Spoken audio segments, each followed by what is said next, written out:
Hey, what's going on, guys, and welcome back to the channel. Today I'm going to be working on the JLB Cheetah, and I'm going to show you guys how to remove the hinge pin plate or the lower arm holder, which is this thing here, but not necessarily the one on the outside, like the one here in the front and the one here in the back.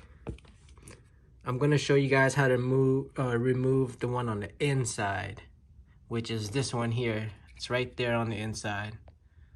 So a lot of people don't know how to get to that inside one, both front and rear. Let me show you from this angle here. So this hinge pin plate or arm holder, a lot of people have trouble getting to the one on the inside. Out here is pretty straightforward. You just remove the bumper and then you get to the two screws, which are right here, and then you could take this hinge pin plate off. But the inside, that's a whole new issue. So I'm gonna show you guys how to remove both front and rear hinge pin plate. All right, guys, so the first thing you do is you gotta get to the bottom screws. You gotta get to these 5 screws right here. So the 3 in the front are the long ones. The 2 in the back right here are the short ones. And then once you've taken these 5 screws out, you want to go to the top. You want to take off these 2 screws, which is this 2 right here. And then once you've taken those screws off, it's really simple, guys. This entire bulkhead is held onto the chassis by these 5 screws right here. So these 5 screws hold the entire bulkhead to the chassis. So this entire front assembly is held to the chassis by those 5 screws. And then once you take those 5 screws off and these 2 screws off, you can simply just lift this whole thing off the chassis. There we go, just like that. Once you lift this off the chassis, now you have like a lot of room to do a lot of things. For example, you could remove the center drive shaft or replace it if you want. You can work on a shock tower. You could work on the upper hinge pin plate for the upper arms, the suspension. You could do a whole lot of stuff with just this bulkhead off the chassis. And also, if you notice, there it is.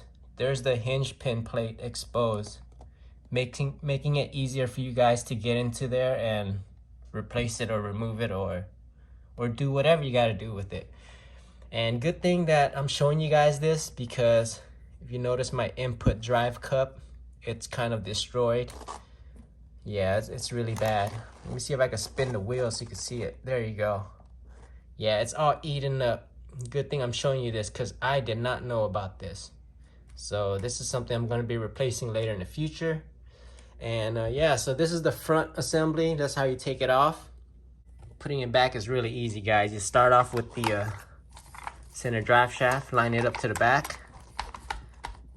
And then you want to start lining this up like that.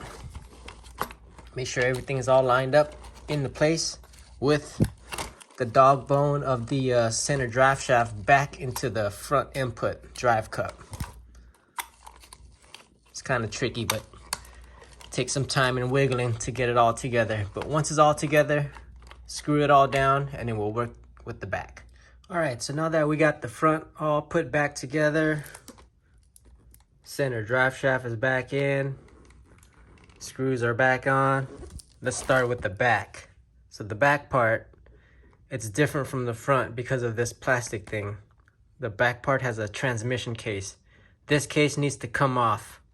So you're gonna have to take off these 2 screws and these 2.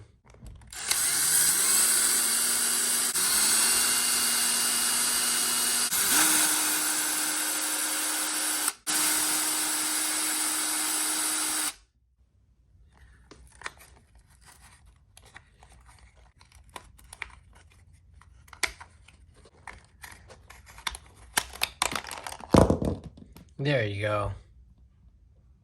All right, so with the back part, now that you got the transmission case off, when you lift this off the chassis, this whole spur gear is going to come up with it. So that's the whole reason why we got to take off the transmission case.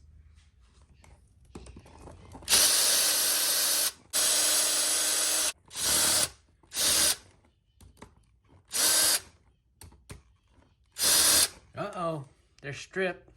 So usually when I come across one of these Hex that are stripped, I use one of these weird star kind of bit.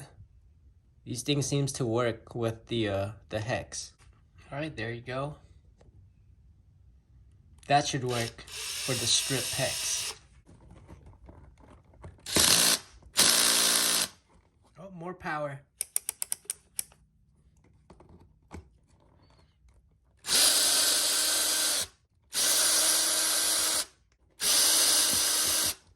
There you have it, just like that. So if you have a Hex that is stripped, try using one of these weird rounded type of bit. I don't know what this is called, but this thing works every time I have a strip Hex. And if it's too stripped and you can't really get it out, then you get a Dremel. You get a Dremel and then you make a cut. You make a cut on the screw, and then you could come in with a flathead. Like one of these here, you get a flathead and then you can screw it out.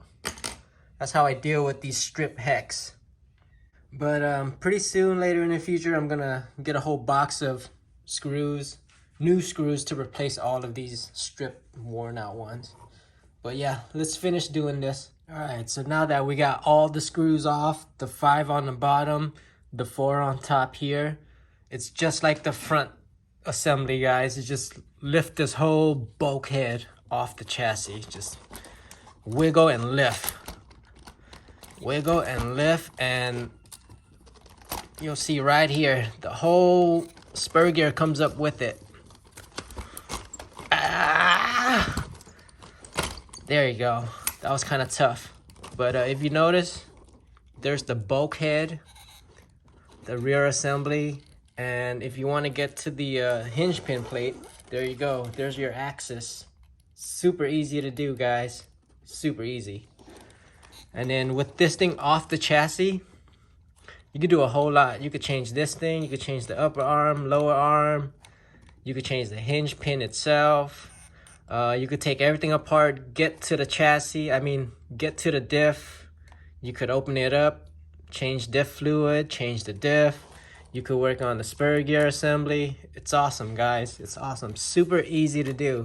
And also, again, you could change the center drive shaft. So yeah.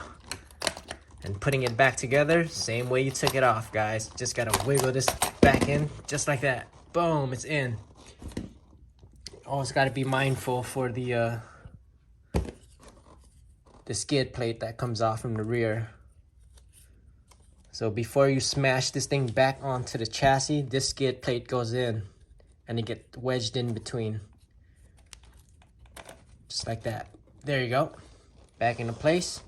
So right now, I put this on too early. I have to lift it back off the chassis and get this into the cup first before smashing everything back in.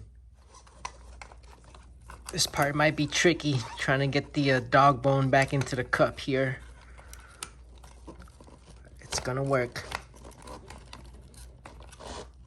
There we go, we got it. We got it. We have got it. Boom, we've got it. We have got it. You see the dog bone is back into the drive cup. Everything is all wedged back together onto the chassis. The rear skid plate is wedged in. Now all I gotta do, wedge back in the transmission case just like that. Put the screws back in. Put the screws back into the bottom. Tight it up. And you're basically done, guys. You're basically done. That's basically how you get to the inside hinge pin plate, both rear and front. And also, that same procedure I showed you guys is the same procedure to get into all of this other stuff and fix it and changing the center drive shaft and whatnot. But yeah, that's how you do it, guys. I hope you guys enjoy this one. I hope this helps with your project, with your JLB Cheetah. And if you guys have any questions or any other repair ideas that you want me to do, shoot it this way, guys. Leave it in a comment, because I want to be able to repair everything on this truck. And so far, I think I've covered almost everything, but not everything. So give me some ideas, guys. I really appreciate that. And thanks for watching. Cheers.